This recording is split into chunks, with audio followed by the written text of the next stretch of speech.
పవన్ కళ్యాణ్ గారు ఏది చేసినా కూడా చాలా నిస్వార్థంగా చేయటం అనేది ఆయన ప్రత్యేకత అనుకోవచ్చు. ఆయన వచ్చిందే ప్రజల కోసం, ఆయన బ్రతికేదే ప్రజల కోసం.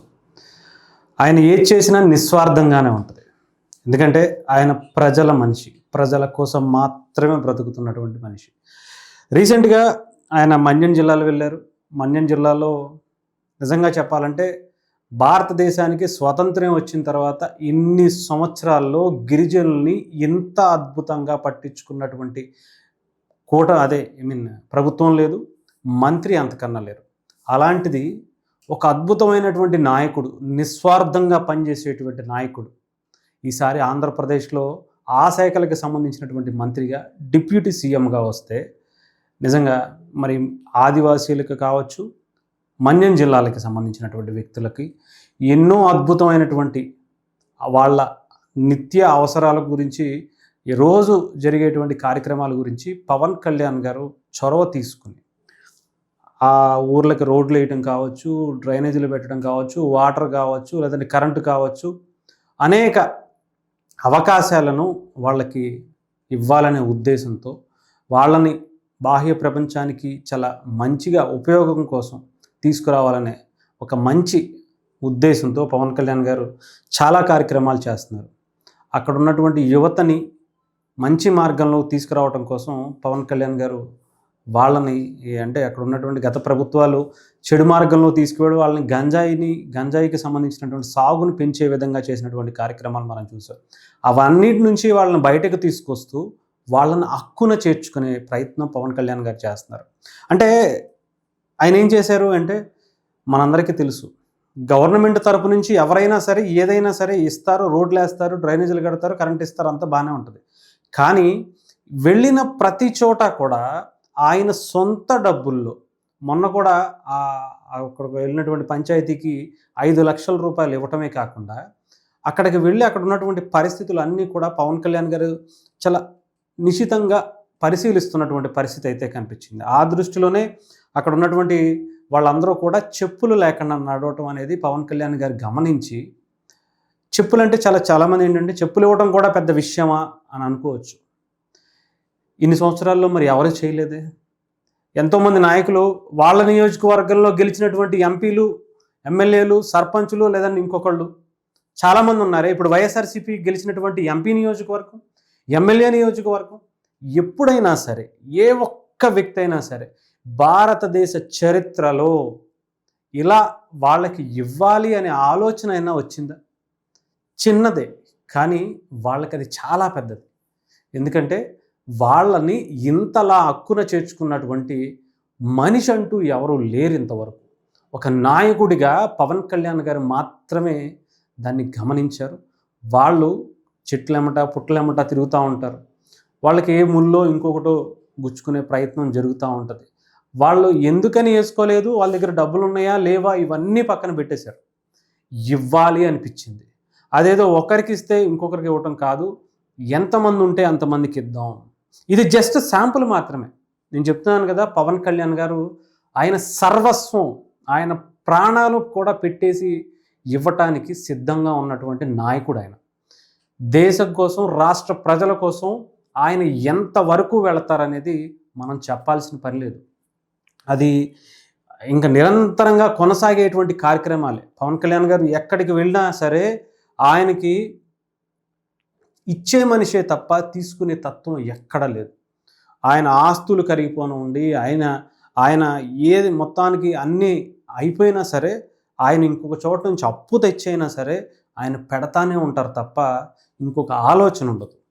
పవన్ కళ్యాణ్ గారు నిజంగా ఇక్కడ చూసిన తర్వాత వాళ్ళల్లో ఆనందం అంతా ఇంత లేదు. ఎంతోమంది అక్కడ ఉన్న గిరిజనుల ప్రాంతాల్లో ఎవరో కూడా చెప్పులు వేసుకునే కనిపించకపోవడం అన్ని పవన్ కళ్యాణ్ గారు మాత్రమే పరిశీలించి వెంటనే ఎన్నో జతల చెప్పులు పంపించి వాళ్ళకి ఇవ్వటం అనేది, వాళ్ళైతే నిజంగా వాళ్ళ హ్యాపీనెస్కి హద్దుల్లో. మా గురించి ఏదో మా కుటుంబ సభ్యుల్లాగా పట్టించుకున్నారు ఆయన. అంతలా ఒక చెప్పులు లేవని, ఇంకొకటి లేదని, మా అవసరాల గురించి, మా ఇబ్బందుల గురించి మా ఇంట్లో ఉన్న ఒక కుటుంబ సభ్యుడు కూడా అంతలా పట్టించుకోరేమో.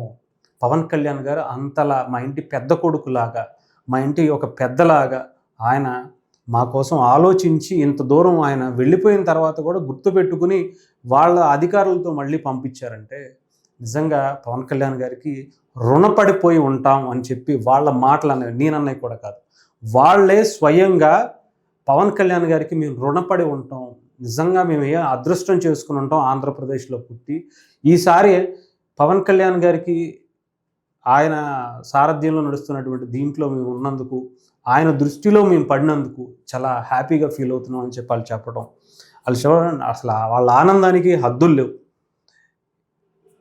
ముసలోళ్ళు వాళ్ళు కూడా అసలు ఎంతో హ్యాపీగా, ఎప్పుడు ఇంతవరకు చెప్పులే వేసుకోలేదంట వాళ్ళు.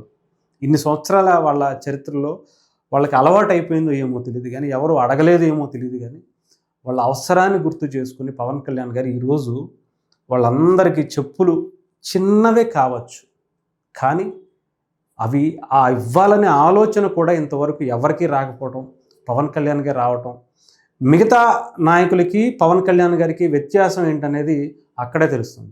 ఇది నేను అదే చెప్తున్నాను, పవన్ కళ్యాణ్ గారు ఇది జస్ట్ సింపుల్గా చెప్పాలంటే ఇది జస్ట్ శాంపుల్ మాత్రమే. ఇలాంటివి ఎన్నో వందల వేల కార్యక్రమాలు పవన్ కళ్యాణ్ గారు గతంలో చేసి ఉన్నారు, ఇక నుంచి ఇంకా ఎక్కువ చేస్తారు అనటానికి ఇదొక సాక్ష్యంగా. ముఖ్యంగా గిరిజనుల మీద ఆయన ప్రత్యేకమైనటువంటి శ్రద్ధ ఎందుకు పెట్టారో గతంలో కూడా మాట్లాడుకున్నాం. ఎందుకంటే ఆదివాసీలు, గిరిజన బిడ్డలందరూ కూడా మన దేశ అసలు సిసలైనటువంటి సంపద, వాళ్ళని మనం కాపాడుకోవాలి, మంచి మార్గంలో వాళ్ళని తీసుకెళ్ళాలి, పర్యావరణాన్ని, దేశాన్ని, రాష్ట్రాన్ని, పంచభూతాలను కాపాడేది వాళ్ళే. కల్మషంగా వాళ్ళు చాలా అద్భుతమైనటువంటి పనితీరు కనబరిస్తే ఎన్నో అద్భుతాలు చూడొచ్చు. అలాంటిది వాళ్ళందరినీ మంచి మార్గంలోకి తీసుకురావాలి, దేశానికి, రాష్ట్రానికి ఉపయోగపడేలాగా ఎన్నో అద్భుతమైనటువంటి కార్యక్రమాలు వాళ్ళ ద్వారా చేపించాలి అనేది పవన్ కళ్యాణ్ గారి కళ.